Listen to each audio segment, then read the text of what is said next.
Hello, hello, hello, hello, hello, everyone. Welcome to another episode of Sree's daily global COVID-19 show. My name is Sree Sreenivasan, and it's my privilege to convene this daily conversation around all things COVID-19. Thank you so much for being here with us. We've been on the air for 183 episodes in a row, 183 days of COVID in New York, 183 days of lockdown in New York. Today, we are bringing you a very special episode about Los Angeles under COVID. And we have three very special guests to talk to you today. Fernando Zeledon is with us. He's a former elementary teacher. He's a community organizer and international startup consultant. Catherine Garces is with us. She is a small business owner who reinvented herself after a recent fire. And Greg Monterosa is with us. He's an expert on entrepreneurship and the Latinx community. You'll meet all of them in just a moment. Hi, everybody. I'm Sree. Thank you so much for being here. I'm the Marshall Loeb Visiting Professor of Digital Innovation at Stony Brook School of Journalism and the co-founder of Digimentors, a social, digital, and virtual events consulting company. Our motto: don't cancel your event without talking to us. Don't even plan your virtual event without talking to us. We've done events for 50 people and 100,000 people. We bet your events are somewhere in that range. My email address is right here. Call me, write to me. We love geeking out on all things social.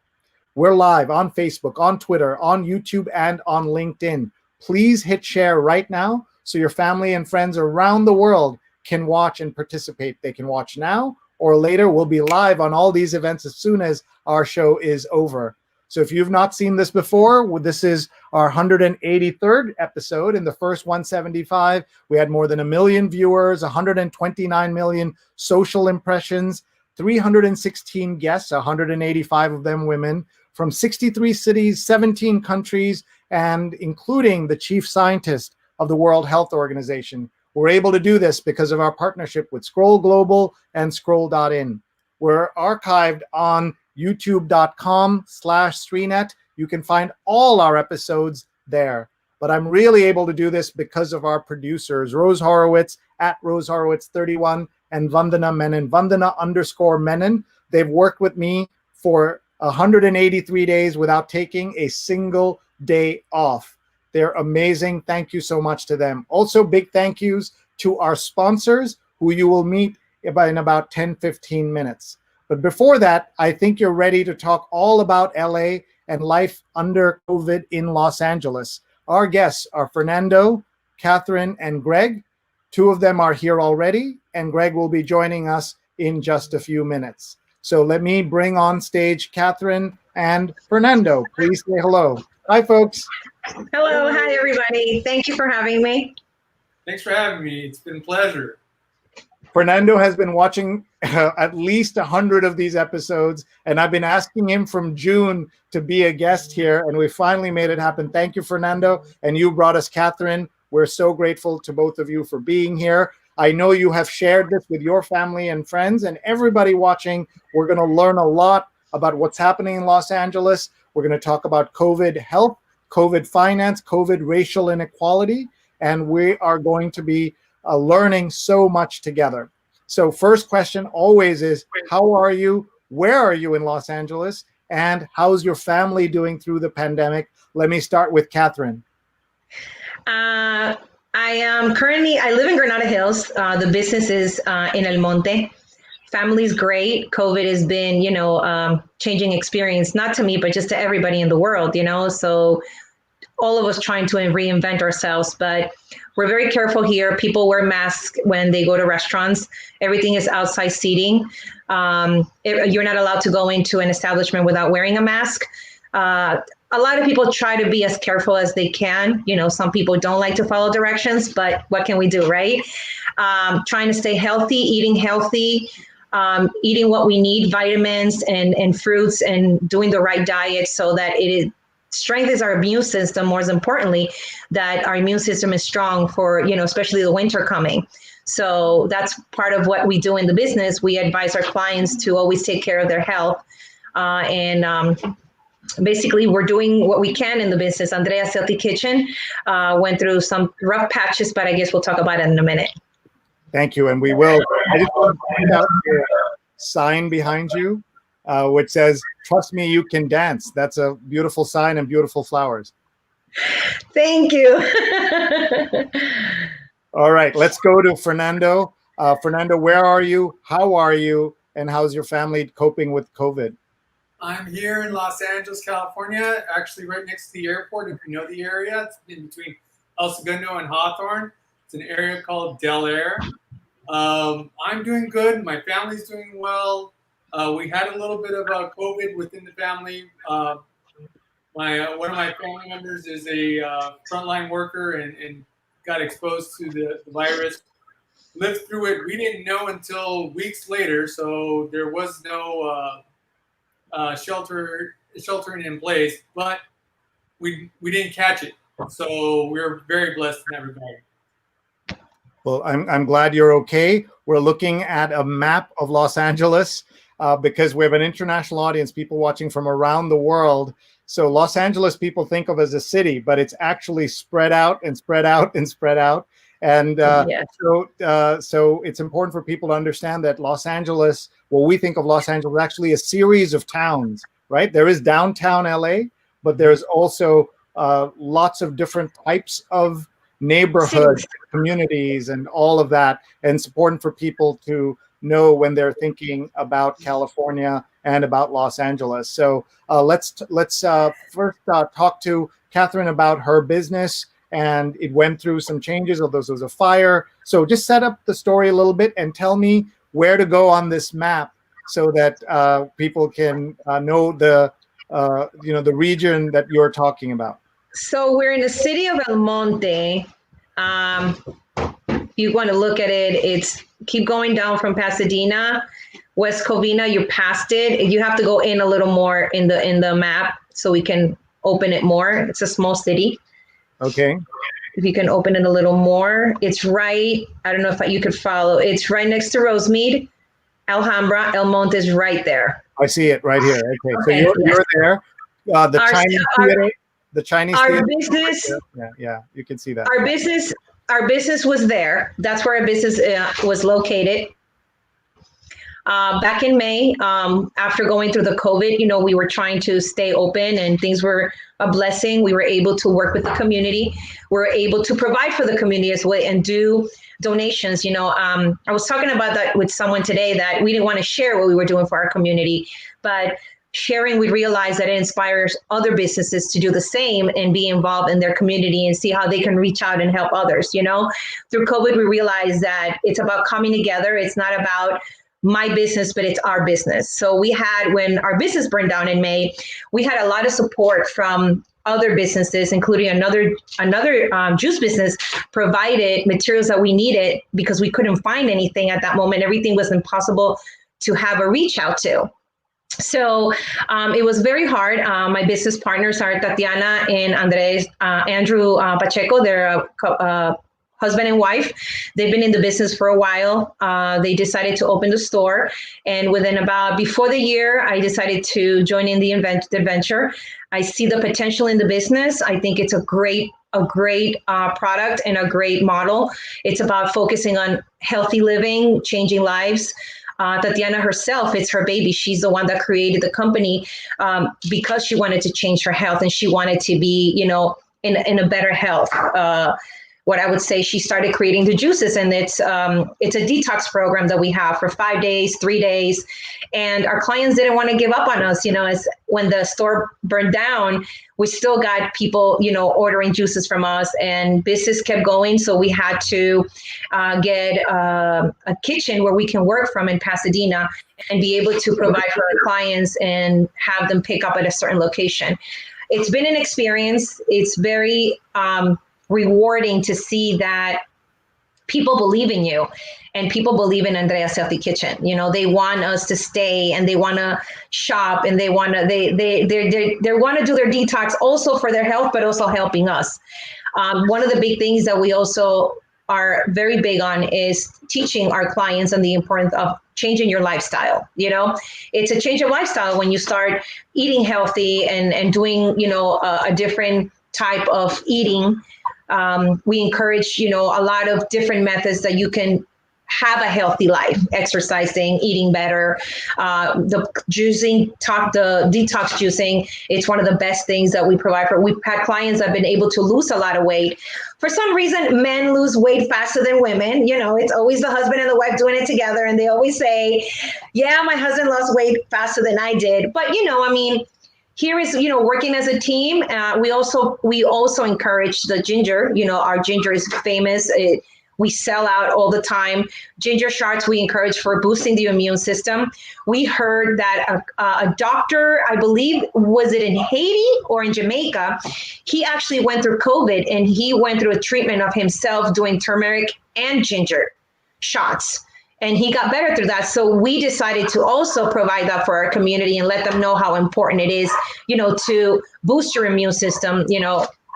COVID doesn't live on a healthy body, and being with a strong immune system, a lot of vitamin C, a lot of vitamin D3. So we are constantly teaching our clients the importance. It's not only it's about giving back. Andrea's Healthy Kitchen on 2020, crazy to say, our theme was giving back. So what happened with COVID and what happened with the fire, we were able to live up to that motto that we decided in 2020 to be giving back to our community. So Tatiana, Andrew, and I decided that was going to be our focus. We decided to roll up our sleeves and not give up. Our clients still following us where we go. We had the help of the city officials. I know City del Monte have been incredible. They've been amazing to us. The city manager, the mayor, the city attorney, they've been really, really supportive of us. We feel like we're like, a spoiled child with them. They saw the value of the City of El Monte and the people wanting us to stay. And I cannot tell you how blessed we feel of having the city support us so much, so much. We were like, my gosh, where's this coming from? Media supported us. It was all over the media. We couldn't give up. We couldn't let our clients down. So we decided that this is it. This is the moment to come back and rise from the ashes. And now we're looking for a new location. We have our new location, and hopefully it opens mid-October. We were hoping end of September, but more likely it might be mid-October. So we're really excited for our new location. Thank you. And we'll show everybody Andrea's Healthy Kitchen in a few minutes. I know that Fernando has been listening to this, but I do want to ask Catherine, to have in the middle of the pandemic, to have a fire must have been so heartbreaking. And your employees, I'm glad everybody was safe, but what is the next steps for what happened there? So it was crazy because we were closing earlier. Our closing times was 8 o'clock, and we're closing at 5. So when the fire happened, we would have been open. So that was another shock to us, and when we got there, everything just burned down completely. There was no way that we can save anything. And at that moment, we just stand there and looking at each other, and all I can do is just be a support to my business partner. It's her baby. She created this, I came in as a new investor, and for her to see her and her husband, see their baby kind of go down to ashes, all I could say was, we can do this. We got this. We're going to come back, and we're going to be supported. We're going to be supported. Our friends, our families, and our clients, literally our clients were incredible to us. They just keep asking. If you see our stuff right there, they keep asking for all those products, our smoothies, our acai bowls, those are the detox that we have, our juices. They are 100% natural. There is no additives, no water. We work with 100% natural juices. So we want to make sure. Let's tell everybody where they can find this. If you're in the LA area, how do you get there? What town is it in? And where can they find it?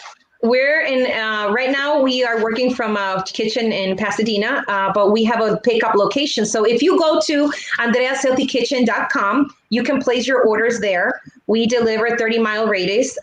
People come from San Diego. People come from different places to come and try our juices. They take the drive because it's a 5-day detox. So they buy the full detox and they take the drive with a family and they pick up their juices. Sometimes husband, wife, and sister and brother are doing it. And we have all these orders coming in. It's 5 juices a day. So it's a program that you do. You do your bottles every 3 hours, 5 juices a day, making sure you drink a gallon of water. And we give you instructions if you're hungry and you feel like you need to eat something. It depends how much you want to lose, and how focused you are on doing your detox. Thank you. Let's talk to Fernando about his work. And Fernando, you're a former elementary school teacher and you are also a startup advisor. So talk about your work, please. Lord, where do I start? So I first started off as a teacher. I've been in the classroom for over 22 years. I've taught everything from TK all the way up to 12th grade now that I've been subbing. And in the past year, I was just let go from my subbing position because of COVID. The 13th of March was my last assignment. But since then, it just seemed like it was an opportunity. And so what I've been going is completely all in the startup ecosystem. I'm helping out startups from all over the world, really, but my focus is in Latin America and Africa and in the secondary markets. So most of my attention is toward places like El Salvador, Nicaragua, Guatemala. In Africa, it's Ghana, Nigeria, Egypt, Cameroon, just recently Cameroon. So what I do is I give them assistance wherever I can, make introductions to the right people. It could be collaborators, it could be customers, the whole gamut. So what I do is I give them that assistance that they wouldn't receive in their home countries. Because quite frankly, the ecosystem that we have here in Los Angeles or in the state of California, and even in New York is a wonderful place. I do a lot of collaboration with the New York startup ecosystem. Is incredible. If you go to a place like Cameroon, for instance, it's vacant, and they need the help. And so that's what I do. That's the bulk of my interest and attention goes there. And I do other assisting projects. For instance, I've connected women's groups in Mexico and in Peru with women's groups in San Francisco Bay Area. I've worked with Lean In Latinas. I've worked with Hidden Genius Project and Black Girls Code and Girls Code. It's one of my favorite things to do is constantly connecting. I love that. You're a great connector. And we met through this show because you were constantly posting and commenting. Certainly, we certainly appreciate that. So thank you. Let's do a tour, folks. People are commenting from around the world. Let's get some comments and have you respond. Jonathan's watching from the East Village, and Jonathan has watched 183 episodes in a row. So let me ask both of you your favorite memory of New York City. I'm originally from New York. Oh, great. And I was born and raised in the East Village. Oh, wow. That is awesome. Yeah. Please say hi to Jonathan. And what was it like to leave New York? Do you come back? Have you been back in recent years? Yes, I do. I visit my family. My family's still there. So I go back. I visit my friends, high school reunions, college friends. The thing I love about New York is that when you come back and you reunite with your friends, it's like you left yesterday. I love that about them, and when I go there, it's like they saw me yesterday, so we reconnect. It's a beautiful feeling to see your friends that you left behind. I've been in LA for over 20 years, but I do go back as much as I try and I can, business or family or whatever excuse. The pizza, the Italian food, everything that I can possibly have. Los Angelino or New Yorker? What are you now? I'm both. I have my heart in New York, and my kids they were raised here. So, but my heart is still in New York. I still, enjoy when I go to New York. All I do is eat. That's all I do. eat and visit museums. Love that. And the LA museums are getting better and better all the time too before COVID. Let's go to Fernando. Yes. Fernando, your favorite memories of New York? I haven't been to yet, but I Wait, time out. You've not been to New York? haven't Oh my yet. God. Okay, we got to get you here. We got to get you. You're missing out. The food. No, I've been told city never sleeps. Yeah.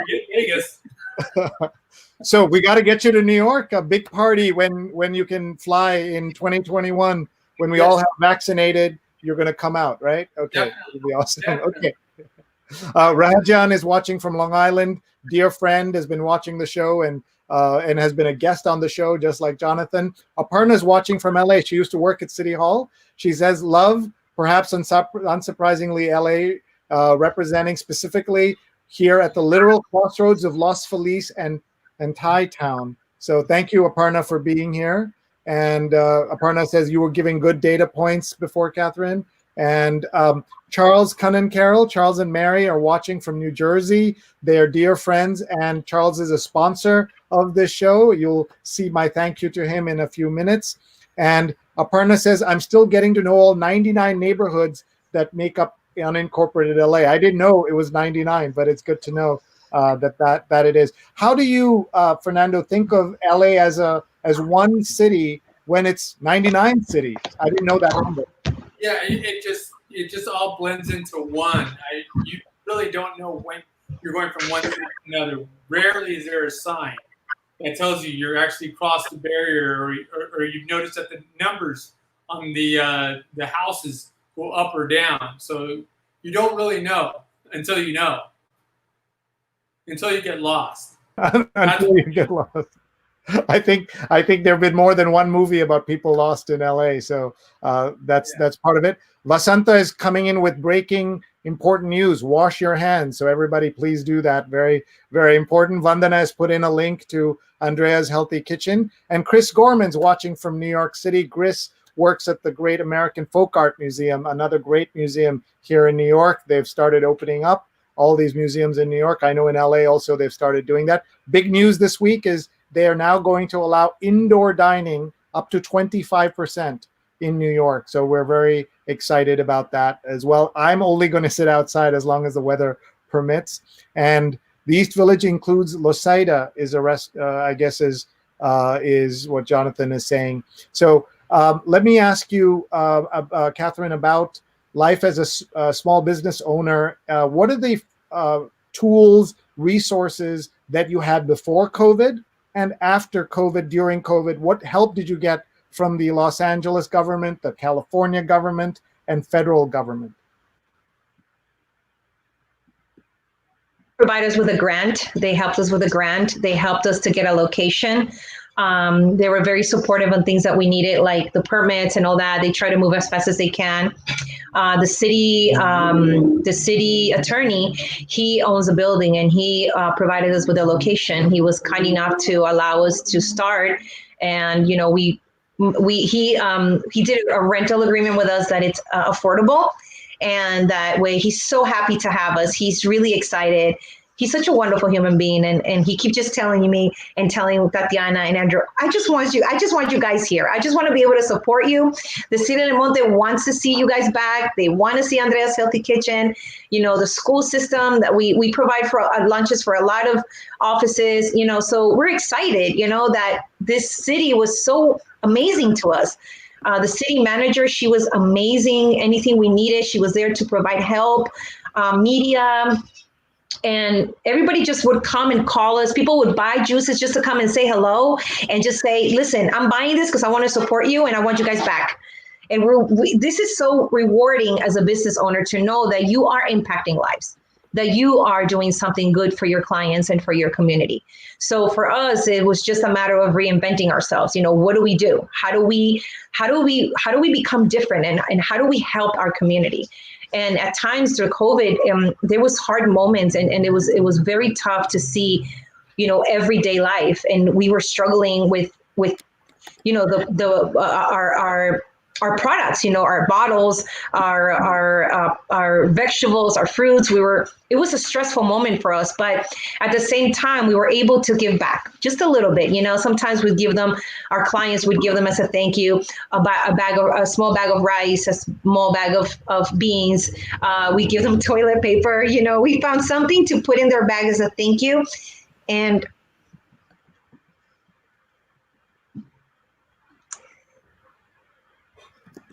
as a gratitude for what they did for us and for being there for us and supporting us. It's been an emotional roller coaster. I cannot tell you how hard it's been on our children, on our friends, but most importantly on our children too. Tatiana has two amazing, beautiful kids. Today's her daughter's birthday, and I have 3 kids. And when they saw this happen, it's just, for them, was also a shock. So how do we make sure we tell our children it's going to be okay? So as parents, and Tatiana's husband, he's so supportive. He's an incredible human being who supports everything Tatiana and I decide to do, whether it's marketing, whether it's any crazy idea. Andrew is right there to jump in the bandwagon and support us. And that's what we need, She has a great, support from him. And whenever we want to start a project, he's the first one to say, let's do this. I think we're a great team. I think people see that. We support each other. We want to grow. We want to rise. And we want to make a difference on people's lives and on people's health. We've been able to hear stories of people taking less medicine from their diabetes, their cholesterol, women and men losing 20, 30 pounds. I mean, these are stories that motivate you and want to keep doing what you're doing. We have influencers that they want to support us, and we're like, people want to do things just to help us and see us back in a store. And that's gratifying. Now, for sure you're doing something right. When you see that, you definitely convince yourself that you can't give up. It's not an option. You got to keep going so you can reopen your business, because there's people waiting for you to reopen again. So that's what we have in mind right now. It's just focusing on what we can do. The key is to control what you can, right? And then let go the rest. And that's not easy for most people to do. Thank you so much, both of you, for being here. I'm learning a lot. We're going to take a little bit of a break so we can thank our sponsors, and also give you both a break off camera so you can share on your Facebook and on Twitter, and also on LinkedIn. We're live on LinkedIn, Facebook, Twitter, and YouTube. Please share this live video so your friends and family can join us. We'll come back to our awesome guests in just a minute. So thank you, everybody. And we have to thank our sponsors, who are just absolutely awesome and make it possible for us to do this show. So let's thank our sponsors. First, we want to thank Nunbelievable, divinely delicious cookies on a mission. Each handcrafted cookie provides a meal to those in need. One cookie equals one meal. 20% off with the code SREE, SREE. 20% off with SREE, nunbelievable.com. We also want to thank our friends, Charles Cunnincarroll, and the publishers of The Inventor in You, a step-by-step guide to your first invention, by Charles Cunnincarroll, developer of more than 80 patents, at Inventor Charles, guidetoinvention.com, guidetoinvention.com. Please check out his book. You will learn a lot, I promise. We also want to thank Muckrack Academy, which helped me put together Fundamentals of Social Media, a free on-demand certification course. More than 4,000 people around the world have taken this course already, and so can you. mrac.co/social, mrac.co/social, a free course that you can put on your LinkedIn. It's about 2 hours of work, and look at all these great people who have already taken this course, and they have shown us their certificates. People all around the world have done this already, and we're super excited to have them do that. And promotional consideration also provided by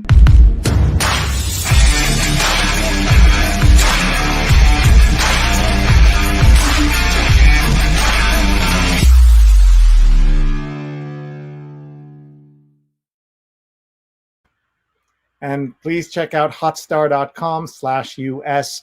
They're very supportive of us and our show, so we're very grateful to Hotstar. And we want to thank our event partner, One Shared Worlds Rise or Fall Together conference, which starts on Thursday, September 17th at 9 a.m. 9 a.m. for 3 hours, a world-class conference with amazing speakers, as you can see. Renee Fleming, the world-acclaimed singer. David Nabarro, the WHO Director General's Special Envoy on COVID-19. Jairam Ramesh, a great expert, an MP and great expert on the environment out of India. And Kekashan Basu, founder and president of the Green Hope Foundation and UN Human Rights Champion. So please check out all of these folks who support our show. And here's what we're doing right now. We're watching an episode called LA Under COVID. Fernando Zeledon and Catherine Garces are with us. And Greg Monterosa, we hope will join us in a little while. So let's bring back our guests and say thank you to them for being with us. Thank you, folks, for being here. We're so grateful to you. Let's look at some more of the comments that are coming in. Let's see here. Apollo is watching from a train rolling through Indiana. So he's on a train from Las Vegas to New Jersey, and he's been a guest on the show. We did a show, Las Vegas Under COVID, and he was with us. First of all, I want each of you to tell me a clean story about Vegas that you can share on a family-friendly program. So, Catherine, we're going to start with you. A Vegas experience, you mean? Yes. This is so funny. I got married in Vegas. I was on a business trip. This is about 20 years ago. I went on a business trip, and it's my ex-husband. At that time, my boyfriend, he flew, and he surprised me. He proposed, and I was like, my parents are going to disown us. And he was like, so what? Like, I was like, this is crazy. So we went, we did it, we got married. We were married for over 10 years.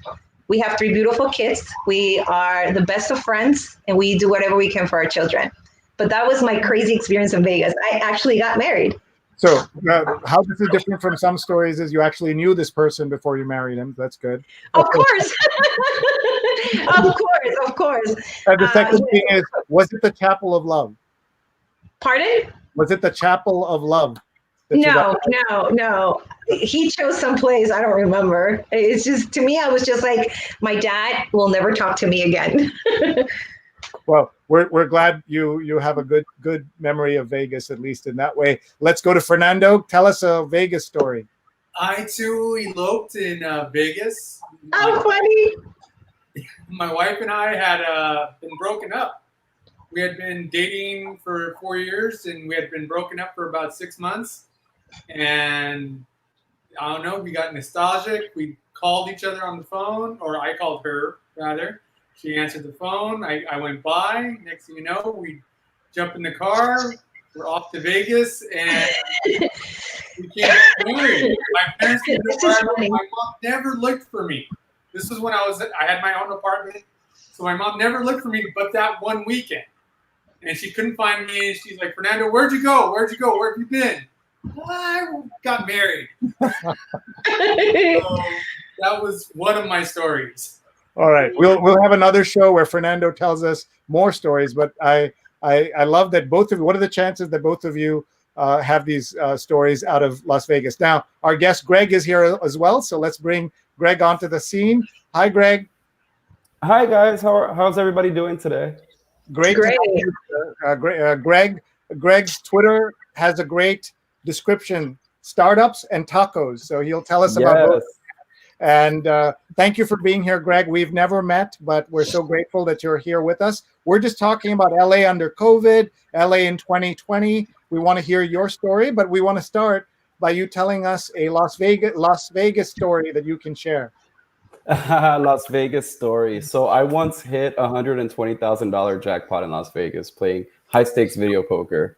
So it was a complete accident. So that is my one Las Vegas story that I could tell on this podcast. Okay, you win. I want to know, did you leave Las Vegas with some of that money? So what happened was, at the time I was working for a manufacturer of dental implants, and the founder CEO was the only guy I knew that owned a private plane. So he takes us all to Las Vegas for like a company event, and I see him sitting at a bar, and I'm like, this is my window to go talk to the guy. So I sit next to him, and I bring up dialogue. I ask for a drink, and the waitress says I have to be playing in order to get a drink. So I reach into my wallet, not realizing I'm in a high stakes area. And lo and behold, I put my money in, and then you always want to max bet. And so, yeah, it was a night to remember. And did you get to keep some of the money? Oh, I sure did. But the state of California kept most of it. This is amazing that I have 3 great Vegas stories in 3 guests. It never happens. Right. So this is awesome. Greg, how are you doing? Where are you? And how's your family through COVID? So COVID's been a season for opportunity for my family and I.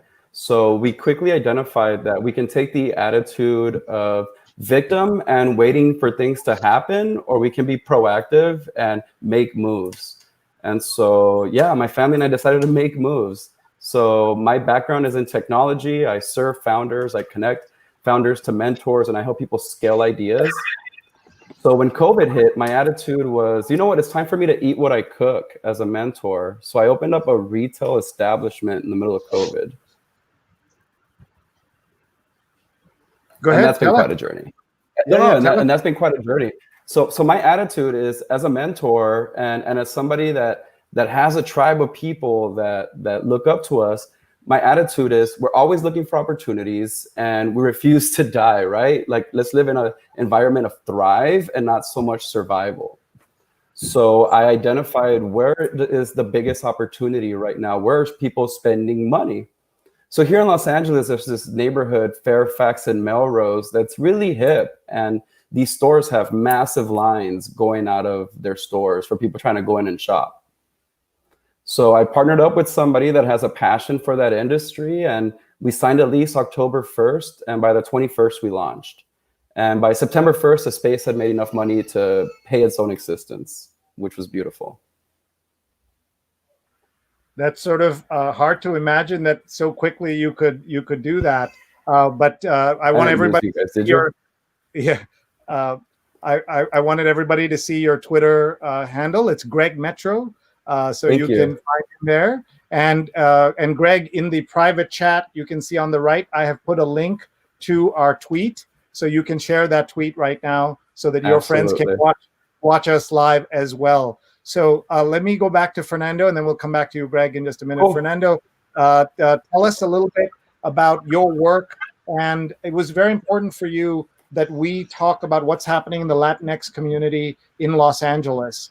And we're so proud to have 3 Latinx people on one show. Normally, there'll be 1 or none. To have 3 people. So tell me, Fernando, what has it been for there's not one Latin community, but what has it been like to be Hispanic and trying to deal with the government and everything else that you have to do as a Latino in Los Angeles? Well, in certain aspects of the government of this, or the city of Los Angeles, is a very fruitful place to do business in or to have relationships in. For other things, it's not, or it hasn't been in, but it at least sees the opportunity.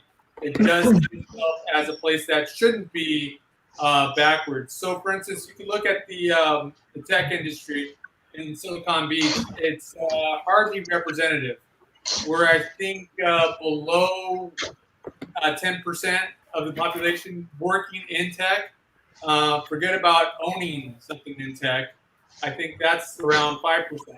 So we don't represent. We're not represented in the numbers. But what I like to look at is at least how Los Angeles can be more of the point of creating. We have many of the industry's top communications organizations, especially in Spanish. We have Telemundo, Univision located here. They're also in Miami and in New York and other big cities like Chicago. But Los Angeles should be more of a fulcrum. And it should be feeding all of those possibilities. There are places in Latin America that are just awash. They're deserts for technology. Places like Honduras and Peru. Peru's getting better, but Honduras is a desert. And if we look at some of the social ills that are coming to us from places like Honduras, part of the situation is that there's a lack of jobs. There's a lack of innovation. And I think that bridging that gap between somewhere like Silicon Beach and Latin America, we can make change. Thank you. I like that term Silicon Beach, which many non-LA people may not have heard. So it's good to make that point. So let's talk to our friend from Silicon Beach in Greg. Greg, so tell us what that business is exactly that you founded, and how did you have the guts to do it in the middle of this? Thank you. Greg, go ahead. You're muted. Go ahead. Greg, you're muted. Greg, you're muted. Here we go. I got you. So what I've realized is that opportunity funds my passion. If I focus on where does the biggest opportunity lie, then I'm able to afford to do things I'm passionate about. Because things I'm passionate about don't necessarily make me money. So I'm passionate to help founders and connect dots for them, right? But I don't get paid for that. But that's a passion of mine. So I'm looking at an opportunity play. So with this store, we sell vintage shirts. So like one-of-a-kind T-shirts that from concerts back in the 80s and 70s, luxury streetwear. So there's this whole marketplace for certain brands like Supreme, Off-White that create a secondary market. So certain tennis shoes, you buy them from Nike for $200, and that evening that shoe is worth $1,200 because they're sold out of that shoe. So that's the marketplace that I've entered into, and it's been really exciting. People are really passionate about certain brands and getting their hands on them. So I'm here to provide them that value. That's amazing. I have 17-year-old twins who talk about brands I've never heard of. I've barely heard of Off-White, Kitsch. Yes. Kith, right? Kith, right? K-I-T-H. Yep. I'm not hip enough to know all this. So it's great that you're catering to those folks. Let's bring Catherine into the conversation. Catherine, what is your message to folks who are in LA and thinking of starting a small business, but are very worried because of the COVID situation, that this is not the right time to?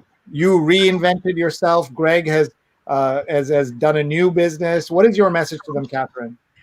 I think it's more importantly, know your audience. You know, you need to understand what your audience is. What's the location of the place that you're going to open? What exactly? Look at the trends. Look what's going on. Look whatever you're going to sell. Find the location where it is. There is a marketing book called "Make Me a Little Bit Different." I think it's called. Always try to be different. I'm not saying always try to compete. I'm saying try to be different. What can you be different than the other business so that you can stand out? What can you provide to your community? What can you do as a labor of public service as well, so that you can be different and that way your business can be successful? I think it's about what you can provide it. People go for the experience. People like a good product, but it's location.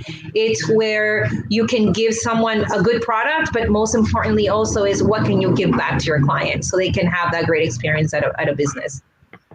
And let's see if Greg agrees, if those are some of the things for us to think about, Greg. Absolutely. And know that everything is negotiable right now, right? So landlords are desperate to get people into their spaces. Merchants are desperate to relieve themselves of inventory. So look outside of your local realm, right? So I know I've turned on several small business owners to Fulfilled by Amazon. So instead of their inventory sitting in their warehouse here in Los Angeles or on their shelves, they're able to fulfill orders that come in through Amazon now and count on that revenue stream. So adapt and stay flexible is what I tell a founder these days. That's terrific. And tell me, startups and tacos. Tell me about that. So living in Los Angeles, our tacos are second to none against the entire world. I mean, I've been to places like Paris, France. I've been to Mexico City. I've been to Colombia, and our tacos don't compare. They're just really delicious here in Los Angeles. So I'm on a quest to find the perfect taco in Los Angeles. And it's led me on a beautiful journey here. I've met some really cool people and have led me down some interesting alleys, literally. You should check out the La Taco Guide. It's an app, and they feature a lot of taco places. But I gotta go try you, Fernando. We have to go visit him and try his tacos. Oh yeah. I invite all of you to come to the taco stand opposite my house on 96 and Broadway. It's called Super Tacos. They are voted the best tacos in New York City. Really? So, you got to come out right opposite my house. We try to eat there on a regular basis. It's called Super Tacos. New York Times said the best tacos in New York. And so we challenge to you guys out in LA. But it's interesting to hear that the LA tacos are different from Mexico City and from Colombia and all of these places. Right. So it's fabulous. What is the ingredient? What makes an LA taco special, Greg? What is in it? You know what? I think it's the meat that's used and the corn that goes into it. So we get small tortillas here. So you get double tortillas in a soft shell. It's a soft taco. Like if it's a hard shell, it's not a taco. But you get them you get really small taco. It's a dry nacho chip, right? If it's exactly. No. Yeah.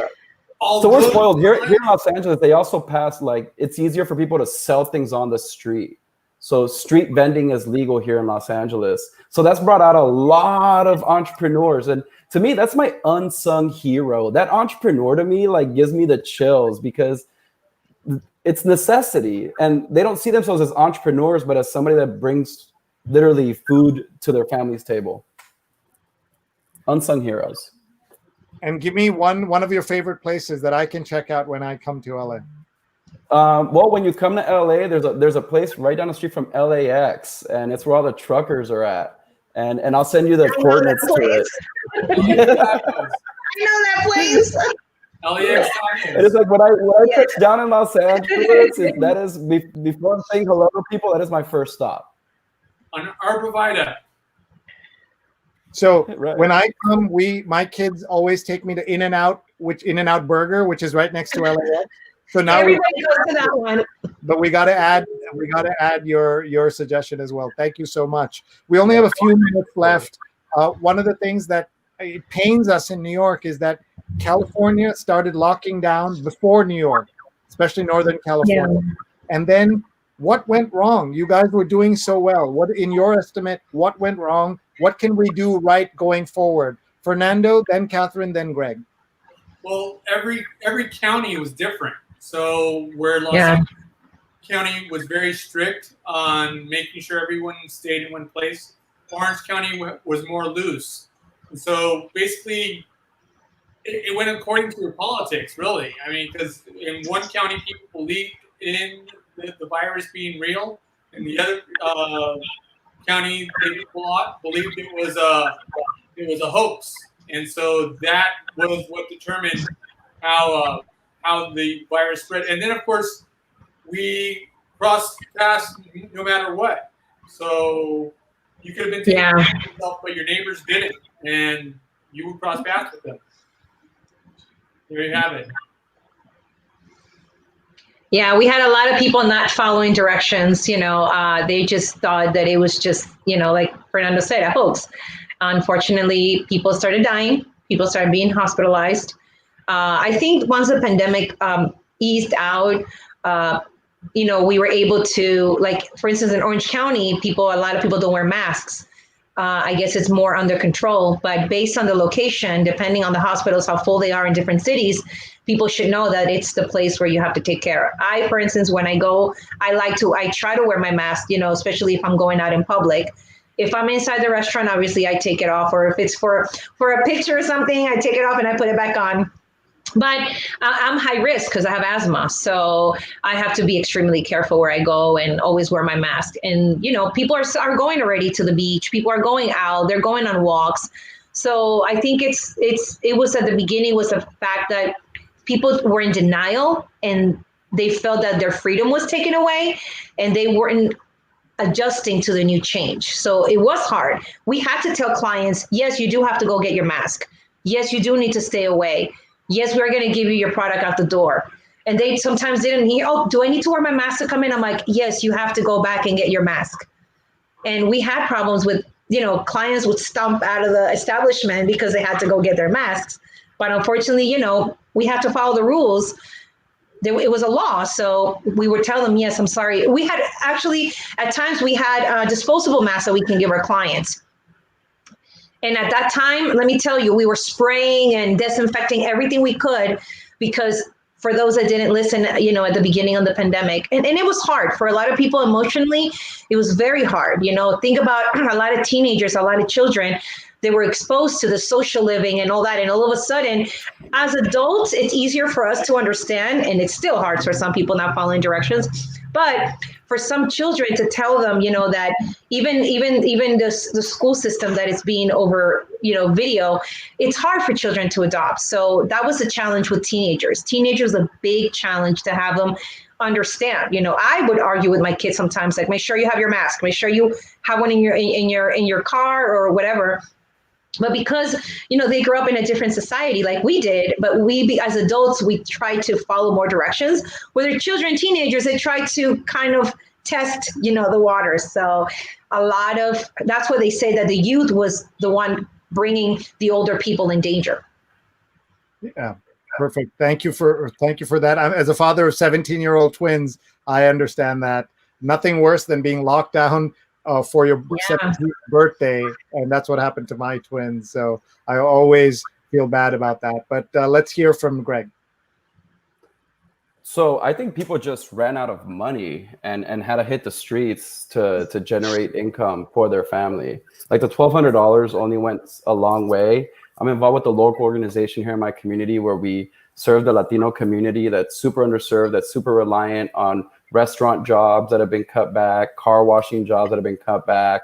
And so these people just had to get back out to work. And so the sanctions eased up and more people just hit the streets. We had a really beautiful summer here in Los Angeles where people just couldn't avoid but to get out the house. So yeah, the ease of restrictions and people running out of money is what I think drove up the numbers here in Los Angeles. Thank you. We just have a couple of minutes left. Let's look at some of the comments that are coming in. A lot of people are tagging other folks. I do want to give Catherine's Instagram handle. It's Andrea's Healthy Kitchen plus soy Catherine Garces, right? SOY Catherine Garces is her Instagram. Fernando, are you on Insta? I'm on Instagram, yes. What is your handle? Oh, gosh.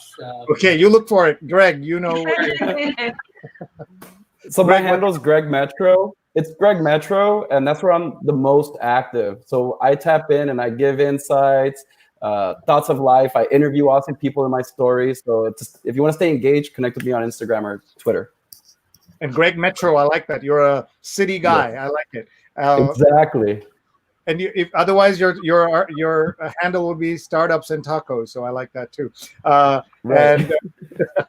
And Chris says, great that Catherine notes that she likes to visit New York City's museums when she's in town. So I like to see that. Well, I like to hear that as well. So that's great. And Apollo says all the stories about Vegas are awesome, and but they're quintessential Vegas stories. Though 125,000 jackpot, that's the first time we've had that on here. And people are tagging their friends so they can catch up with this later. So I want to give each of you a chance, international audience, people who are looking for hope and also some inspiration. So you can talk personal, business, or about LA. And we'll just go around the table. And we thank you so much for your time and energy tonight. So let's start with Catherine. I think it's a moment to, like I said, reinvent ourselves. But I think if, as a team in Andrea's Healthy Kitchen, we did it. As a business owner, I think you can do it as well. We're no better than you guys. We just focus on our community, giving back. And I think that's what made us more impactful. I encourage you to do the same thing. As a parent, I want you to understand that it's a tough time for our children. And it's not only about being a parent, but also try to understand their feelings and emotions because, my kids play sports, so it's hard for them to adjust to this new lifestyle. So I think compassion and understanding is something that we need to be able to provide for our community, for our friends, for our family, for our clients. It's not only about I and what I can do, me, it's what I can do for you as well. And that will help us a lot to grow spiritually as people and as a family, and for our friends. That's awesome. Thank you so much. Everyone follow Catherine. She is on Instagram, Soy Catherine Garces, and she is also Andrea's Healthy Kitchen, and she's on Facebook. And we wish you the very best, Catherine. Thank you. Thank you And so much. I hope you'll keep in touch. And when Yes. you come to New York, bring Fernando with you so that we can, Greg, we heard that Fernando's never been to New York. And I so, know. Oh, we got to change that. Fernando, if you had told me that, I may not have invited you on the show. I got to tell you. You know. Right. Thank God I didn't tell you. Oh, Fernando, we have to go on like an eating sprint when we're there. We're like eat everything. Like I organize myself. What am I gonna eat? Chinatown, Little Italy, Astoria for Greek food, and all these places. I go to the Village for the pizza in Brooklyn. So you gotta just get it ready. Oh, yeah. And then you got to bring Greg so we can do a taco tour also. Yeah. I'm gonna go visit Greg because I want to try his tacos. Fernando, we should go and see Yes, him. Definitely. Okay, let's go to Greg. So on a personal tip, for me, what's really helped me throughout this COVID period would be to inventorize aspects of my life, from who I'm spending time with to how I'm spending my time. So now that I feel like I have more time to myself, I need to inventorize that time. So am I doing daily rituals that make me a better person? Am I learning a new skill set? On a business tip, we need to learn new skills. We need to continuously level up and see where big opportunities lie. So I have this friend of mine, she was going through this thing where she was overwhelmed with the 4 of her kids and her having to teach her kids.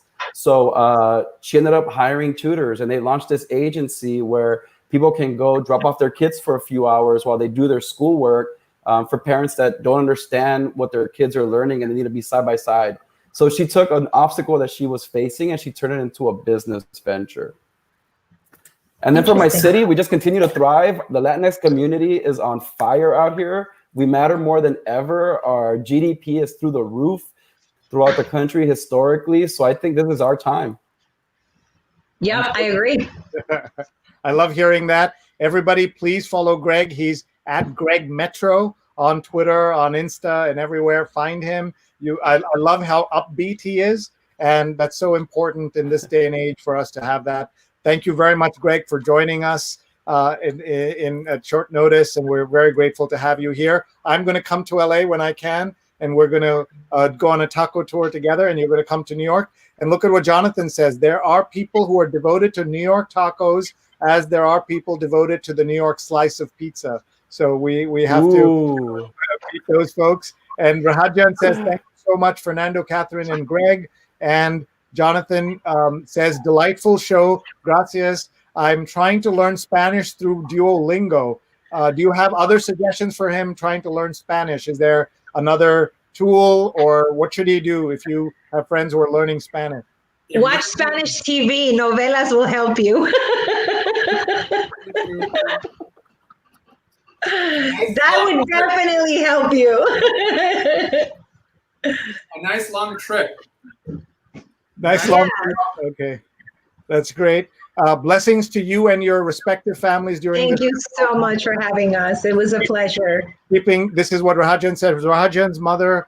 He has told us the story. Rahajan's mother was 50 years. She worked as a nurse. She's Filipino American, and then she was in a nursing home, and she passed away during COVID by COVID. Sorry to hear that. We are so sorry, Rahajan, but you have been an amazing part of this community that we have built. Thousands of people watch every show, and so we're so grateful to you, Rahajan, for sharing your story and sharing everything you're doing. And let's get final thoughts from our friend who brought us all together, Fernando. Yes. Oh gosh, what was the question once again? I'm sorry. Any final tips, personal, city, country, whatever? Tips. Keep an open mind. It's really just this moment reinventing myself. That's what I find myself doing constantly. I'm constantly reinventing myself and being open, just being really open to the world around you. One more project that, by the way, this whole COVID thing has been really difficult for instance, my daughter. She was a senior in high school. She graduated in this environment. Wow. She wasn't able to do any of the walking. No Disney. Like a big thing here in Southern California is Disney. for grad night. She wasn't able to do that. She wasn't able to graduate the normal way. So it's all difficult. But then this will mark their generation. This will be like the greatest generation used the Great Depression to mark their generation. They're going to find the wherewithal to get power through it, and this will make them so much stronger than previous generations. This is going to be an incredible generation coming out of this this era. Wow, They sure have a story to tell. Yeah, that's a great way to look. I've put everybody's links on their handles, on their names. You can see. Fernando, you have to explain and pronounce your Instagram handle. Okay, so it's aplicando nuestras energías. Okay, so applying our energies. I love it. Oh, I like that. I love it. Love it. You're three awesome people. If I can ever help you with anything out of New York, please call on me. And we'd love to keep in touch. And we're so grateful to all of you for being here. God bless and good luck with everything. Thank you very much, everybody. Thank you so much. Thank you. Thank you. Good night. Good night. Thank you so much. Bye, Greg. Weren't they awesome, everybody? They were just fantastic. I'm so grateful to them. And I'm so glad that we were able to get such a strong Latinx representation on our show out of LA. We wouldn't want to do it any other way.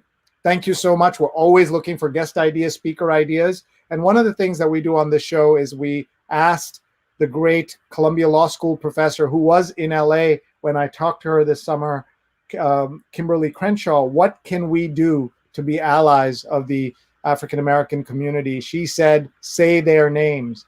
And so what we try to do is to say their names on every episode of this show. And we mix it up a little bit. Rajan has been working on a list of white supremacists who have attacked and killed folks of color in this country.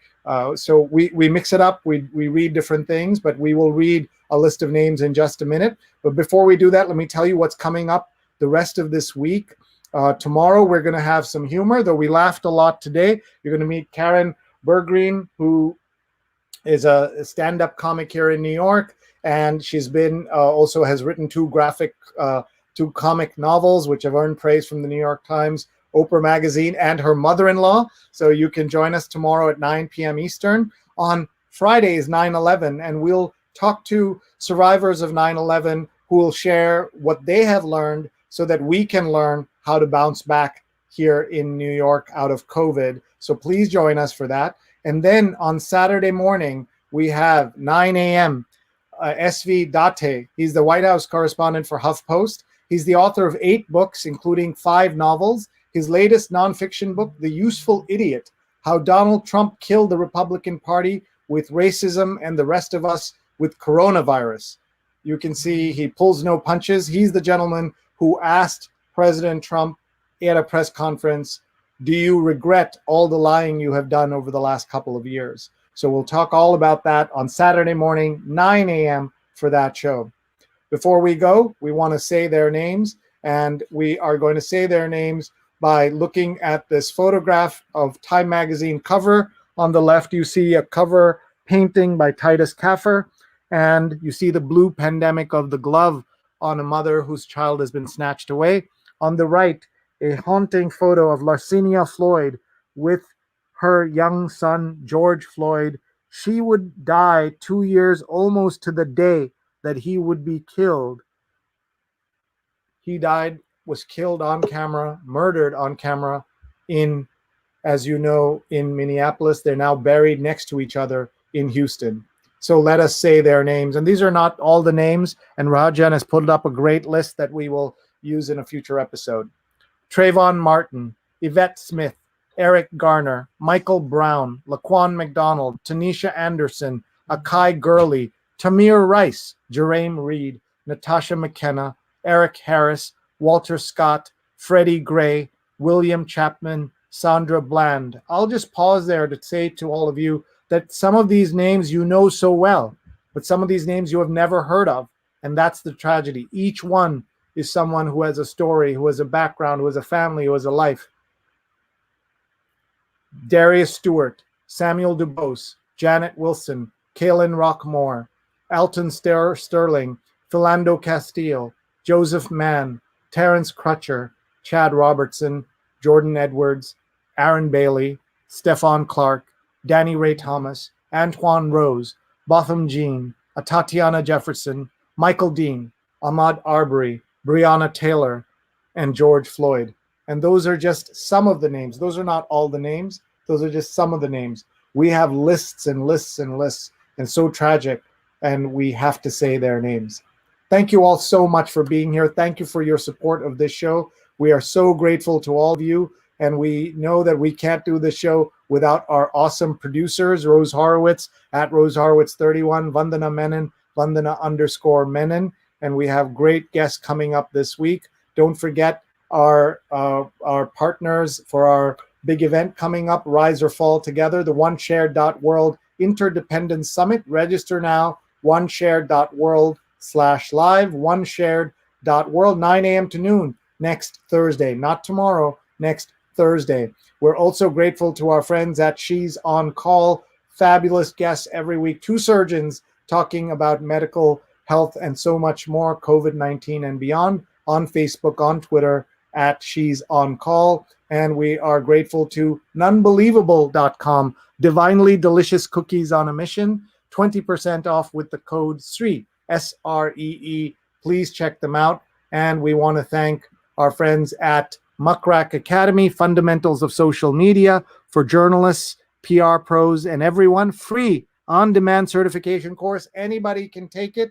And more than 4,000 people have taken it. Here are some of their certificates and photos. We're so grateful. mrac.co/social, mrac.co/social. And by the way, Apollo says, thank you all for an awesome show. And Rahajan says, everyone, please stay safe, strong, and healthy. Blessings to all. We want to really say thank you, everybody, for supporting us. And a big thank you to our friends, Charles Cunnincarroll, The Inventor in You, a step-by-step guide to your first invention by Charles Cunnincarroll, developer of more than 80 patents at Inventor Charles. Guide-to-invention.com, guide-to-invention.com. Please check it out. That's our show for tonight. Today, there was breaking news about the new book by Bob Woodward called Rage. In it, President Trump sat down with him and recorded interviews for so long, 18 interviews, so he cannot deny the wording on those interviews. And I'm just going to show you a tweet that I posted today, which went out just before we went on the air. And this was my tweet.